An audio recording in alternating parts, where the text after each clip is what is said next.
Assalamualaikum warahmatullahi wabarakatuh. Bertemu lagi dengan saya Agus Hemodialisis. Jadi seperti biasa saya ingin berbagi pengalaman tentang cuci darah. Jadi ketika cuci darah seringkali kita mengalami nyeri ya. Rasa nyeri ini tidak hanya di rumah sakit atau di klinik, tapi di rumah, sampai di rumah pun sampai berhari-hari mengalami nyeri. Jadi nyeri ini kadang-kadang sampai mengganggu sekali ya. Tidak hanya nyeri, sampai ngilu kemana-mana gitu. Nah ternyata ketika saya pelajari ya, nyeri ini banyak sekali. Hampir seluruh keluhan, seluruh penyakit ini disertai nyeri. Ya, ini makanya kita kalau tidak hati-hati, kadang-kadang kita terkecoh ya. Misalnya kita gini, ada asam urat tinggi, kemudian kolesterol tinggi, ada demam, ada panas dalam, ada pilek, ada asam lambung, ada demam. Semua ini ada nyerinya loh. Ada gergesnya, ada panas dikitnya, ada demamnya dikit itu. Itu rata-rata sama itu. Nah, ketika kita mau minum obat kadang-kadang kita bingung ini sakitnya apa, ini harus hati-hati sekali gitu. Karena kalau tidak nanti ya kita akan ya terus-menerus seperti itu gitu. Saya pertama gini ya, kalau saya ngalamin seperti itu, saya kan memang kelemahan saya itu selalu asam urat dan kolesterol, karena saya kan tidak bisa jaga pola makan ya, sehingga saya selalu asam urat dan kolesterol tinggi karena makanan saya kadang-kadang ya pengennya makan ya itu nggak apa-apa. Ketika kita misalnya kalau saya ngelisnya gini ya, pertama kita cek dulu asam urat dulu. Ya kan, kalau normal berarti kita cek kolesterol dulu gitu kan, pakai stick yang konvensional yang murah itu aja kan. Kalau itu enggak ya berarti yang lain gitu. Misalnya ini yang dirasa sama apa gitu kan, karena ini tadi sama, gejalanya tadi sama, ini antara demam, apa asam lambung, apa panas dalam, itu kan hampir sama. Ini kalau kita nggak urus satu persatu ya kita akan terganggu sekali dan akan bisa merembet kemana-mana gitu. Saya pernah ngalami ya, itu sampai suatu ketika itu saya agak gerges-gerges, udah mulai agak panas-panas dingin sedikit, udah gak enak badan nih, kayak orang mau demam itu. Kemudian mulut agak sedikit perih gitu kan. Nah, saya ke dokter lah. Kata dokter ini radang pak, dikasih obat radang sama antibiotik gitu kan. Wah saya nggak berani minum antibiotik, saya minum obat radangnya sampai 3 hari nggak berkurang. Wah ini apa ini gitu kan. Dan 3 hari kemudian saya minum obat demam yang Tokcer yang biasa saya minum itu. Biasa saya sekali minum langsung keringetan. Ini saya minum nggak ada reaksi juga. Saya minum sampai 2 kali, 2 hari kan, berarti sudah 5 hari, nggak mempan juga. Wah, apa ini gitu? Saya cek kolesterol normal, kemudian asam urat normal. Ini apa? Asam lambung saya udah normal juga. Saya cari obat demam yang lain sampai 3 hari itu, nggak sembuh juga. Udah 8 hari mau obat apa lagi saya sampai 10 hari itu saya terkatung-katung tuh nggak ketemu tuh obat ini ya, sakitnya tuh. Ini apa ini sama sih nggak enak badan? Teman saya juga sama, udah 2 minggu juga itu, kayak gini kayak saya ini. Nggak sembuh juga, gerges juga, minum apa-apa nggak cocok. Saya penasaran ya apa ini gitu, kok mulut perih, kita agak sakit, kumur-kumur yang itu juga nggak ada reaksi.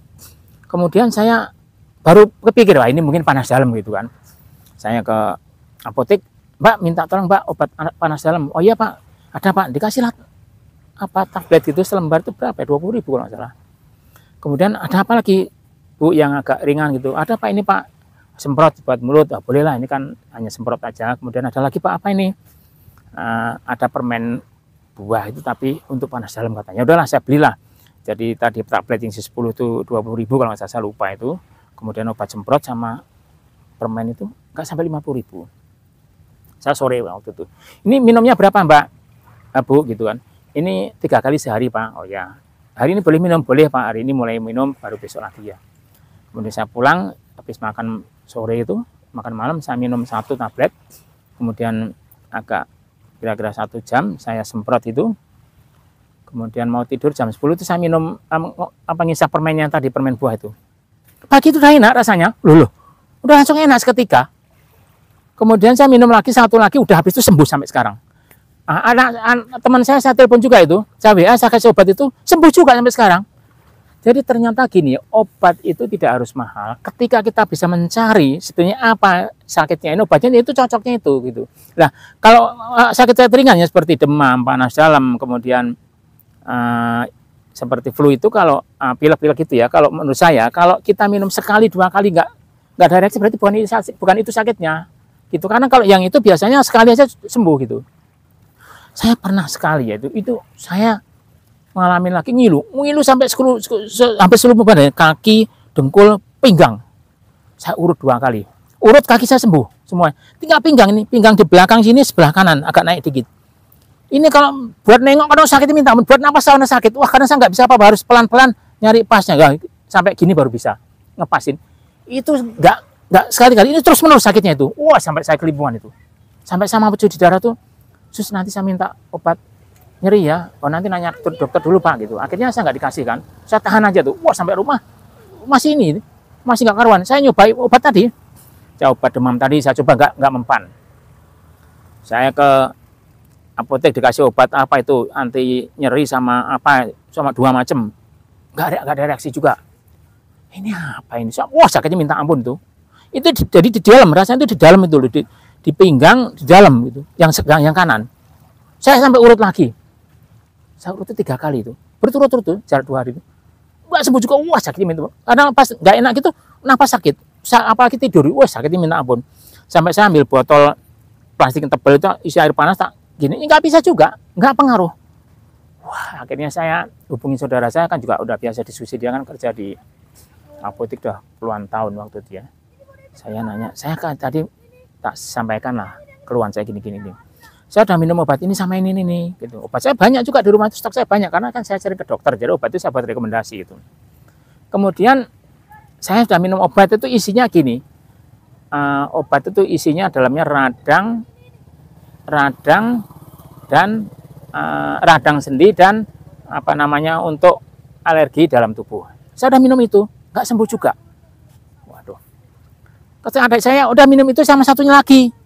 Saya bacakan, itu saya udah minum, nggak harus digabung dengan satunya lagi. Satunya apa itu? Itu kan dulu juga resep dokter yang dulu itu rekomendasi dokter dulu, bukan kita ngarang ya, dulu pernah ngasih dokter itu resepnya seperti itu. Yang satu lagi saya baca lagi, yang tadi kan radang sendi dan untuk alergi tubuh. Satu lagi saya baca radang dan untuk melemeskan otot lah, kurang begitu. Saya minum sekali itu langsung sembuh sampai sekarang. Alah. Jadi bayangkan coba, sakitnya sampai gitu, sampai kemana-mana saya berhari. Saya menahan sampai, wah apa ini apa jantung, apa ini saya mau stroke, sampai pikiran saya bermacam-macam. Ternyata itu. Jadi obat pun juga ternyata indikasi itu kalau nggak hati-hati, kalau nggak tahu sulit memang. Kalau nggak ketemu setengah mati juga kita. Saya baca lagi, oh itu ada untuk nyerinya lah, apa mungkin bahasa nyeri itu. Tapi intinya saya baca yang satu itu hanya untuk peradangan sendi dan alergi. Tapi tidak untuk melemaskan otot. Jadi kalau salah satu diminum ini nggak cocok, kecil aja obatnya. Akhirnya saya beli di apotek 15.000 selembar. Yang satu ini 20.000 kalau salah. Jadi saya minumnya, ini saya minum, kemudian malamnya tuh saya minum satu, kemudian jarak 10 menit, 15 menit saya minum satu lagi udah. Paginya udah enteng. Habis nggak minum lagi sampai sekarang. Alah. Jadi saya itu ternyata selama ini memang harus proaktif ya, harus bisa merasakan betul ini sakitnya di bagian apa dan apa. Ini harus ini perhatikan betul gitu. Jangan sampai kita berlebihan ya, wah ini segala macam obat apa dimun, ya emang iya, tapi harus satu aja dulu. Satu dimun begitu cocok udah selesai sebenarnya. Tapi kalau lihat sakitnya, wah nggak tahan saya. Sampai saya jalan nggak bisa loh, sampai malu saya mau keluar tuh. Tapi badan seger sehat, makan enak, nggak apa-apa gitu. Nah itulah ketika nyeri itu makanya bermacam-macam. Dan setiap keluhan, setiap penyakit yang nempel di badan kita ketika kita cuci darah itu selalu disertai nyeri gitu loh. Ketika kita minum obat nyeri, penghilangan penahan rasa sakit ya menurut saya kurang tepat. Nanti akan kambuh lagi, maka dicarilah permasalahannya. Sekarang begitu ini hilang, ya udah gak perlu nyeri lagi, udah sampai sekarang itu. Dan entengnya minta ampun. Jadi luar biasa itu. Jadi ketika kita nyeri itu memang ada gangguan yang lain. Itu biasanya pikiran kita juga nggak tenang, was-was dan lain-lain gitu.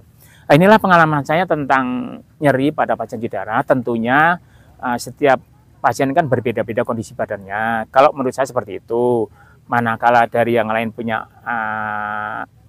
resep yang lebih bagus dari dokter ya monggo saja. Tapi pengalaman saya seperti ini. Jadi ketika nyeri hati-hati karena ini banyak sekali yang di dalam kita itu antara demam atau apa itu kita harus betul-betul pahami rasa kita, keluhan kita itu.